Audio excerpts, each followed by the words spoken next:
बेटी बचाओ बेटी पढ़ाओ यह स्लोगन अपनी आप बीती बयां कर रहा है। बेटियां घर की चौखट लांग कर पढ़ तो लेंगी, मगर उन्हें उन भूखे भेड़ियों से भी बचाना है जो घात लगाकर हमारी बेटियों का शिकार करने के लिए खुले घूम रहे हैं। जो बेटी कल पढ़े लिख कर न जाने कितनों की जान बचाती, उसे दरिंदों ने मौका मिलते ही नोच डाला। अब इस मामले में सुप्रीम कोर्ट ने स्वतः संज्ञान लिया है। ममता बनर्जी सरकार को जमकर फटकार लगाई है। देश की सर्वोच्च अदालत ने पूछा है कि प्रिंसिपल ने हत्या को आत्महत्या क्यों बताया। हजारों की भीड़ अस्पताल में कैसे घुसी। सुप्रीम कोर्ट ने इस मामले पर कोलकाता पुलिस के रवैये पर भी सवाल उठाए हैं। एफआईआर दर्ज करने में देरी को लेकर भी पश्चिम बंगाल सरकार को फटकारा है।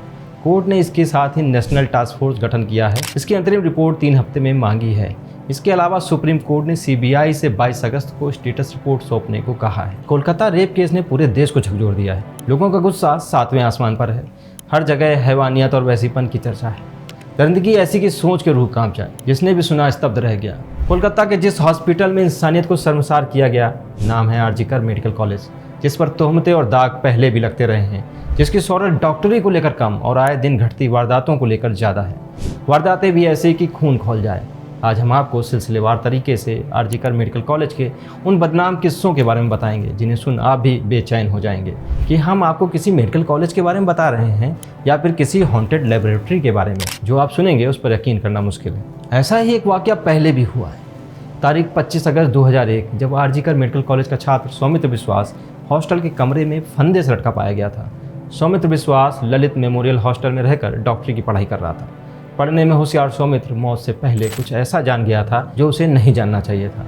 दरअसल हॉस्टल के एक कमरे में चल रहे पोर्नोग्राफी रैकेट की उसे भनक लग गई थी। रैकेट में शामिल सीनियर डॉक्टर कोलकाता के सबसे बड़े रेड लाइट एरिया सोनागाछी से सेक्स वर्कर बुलाते और उनके साथ पोर्न फिल्म शूट करते। इतना ही नहीं, बाद में सेक्स वर्कर के चेहरे पर सुपर इम्पोज करके किसी सस्ती फिल्म या फिर यूं कहें कि बी और सी ग्रेड की हीरोइन के चेहरे को चस्पा कर देते। यही नहीं, जब कभी सेक्स वर्कर मिलने में दिक्कत हुई तो पोर्न के आदी हो चुके डॉक्टर पोस्टमार्टम हाउस में लाई गई किसी ताज़ा डेड बॉडी के साथ भी उसी तरह फिल्म शूट कर लेते।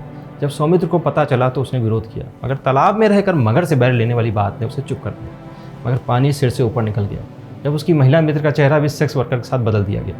कहते हैं भांडा फूटता उससे पहले सौमित्र हॉस्टल के कमरे में लटकता पाया गया। पुलिस ने इंक्वायरी की और सौमित्र की मौत को सुसाइड करा दिया। सौमित्र की मां ने अपने बेटे को इंसाफ दिलाने के लिए हाई कोर्ट का दरवाजा खटकाया और सीबीआई जांच की मांग की। हाई कोर्ट ने भी जांच की बात मान ली, मगर सीबीआई के बजाय जांच सीआईडी के सुपुर्द कर दी गई। सीआईडी कड़ी से कड़ी जोड़ने भी लगी। उसने हॉस्टल के रूम नंबर 15 से फिल्म बनाने में इस्तेमाल होने वाला कैमरे का ट्राइपॉड और रिफ्लेक्टर भी बरामद कर लिया।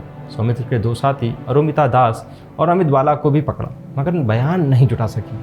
नतीजतन सुराग होने के बावजूद केस अनसॉल्व रह गया। इसी तरह 5 फरवरी 2003 को अस्पताल के हाउस स्टाफ अरिजीत दत्ता ने आत्महत्या कर ली।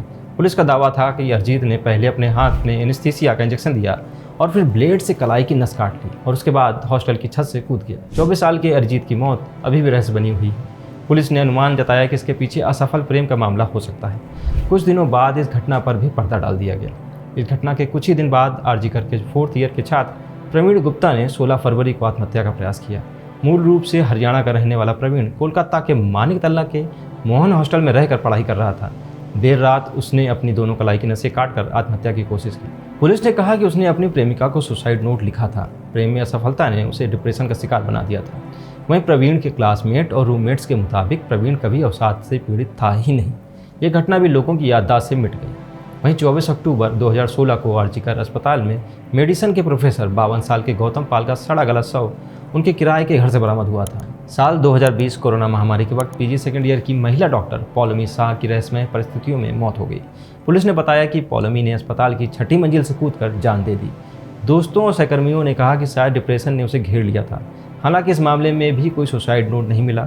पौलमी की मौत को लेकर कई सवाल उठे जिनका जवाब आज तक नहीं मिला है। सवाल उठना लाजमी भी है। क्या सालों से अलग अलग दिखने वाली इन घटनाओं के बीच कोई कड़ी है?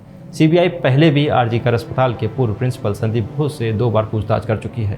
9 अगस्त के बाद जिस तेजी के साथ घटना को छुपाने की कोशिश की गई, घटना के तुरंत बाद आरजीकर अस्पताल के प्रिंसिपल डॉक्टर संदीप घोष को उसी पद पर कलकत्ता नेशनल मेडिकल कॉलेज में ट्रांसफ़र किया गया। 14 अगस्त की रात आरजीकर अस्पताल में घुसकर तोड़फोड़ संभवतः सबूतों को नष्ट करने की प्लानिंग हो सकती है। घटना के तुरंत बाद अस्पताल के कुछ हिस्सों का डेंट पेंट, ये सब किसी गहरी साजिश को इशारा कर रहे हैं। घटना को लेकर पश्चिम बंगाल में अलग अलग दावे किए जा रहे हैं जो जांच एजेंसी की राह में मुश्किलें खड़ी कर सकते हैं। मगर कहते हैं ना, झूठ के अगर 100 पैर हैं तो भी सच को पर्दे में नहीं छुपाया जा सकता। ऐसे में देखना दिलचस्प रहेगा कि क्या इस बार आरजीकर का खूनी खेल खत्म होगा या फिर पश्चिम बंगाल के कुछ शक्तिशाली राजनीतिक महकमों की बुनियाद हिलाने वाला ये मामला भूली बिसरी याद बनकर रह जाएगा, क्योंकि अब तक आरजीकर की गुत्थी जब भी सुलझाने की कोशिश की गई तफ्तीश और उलझ गई है।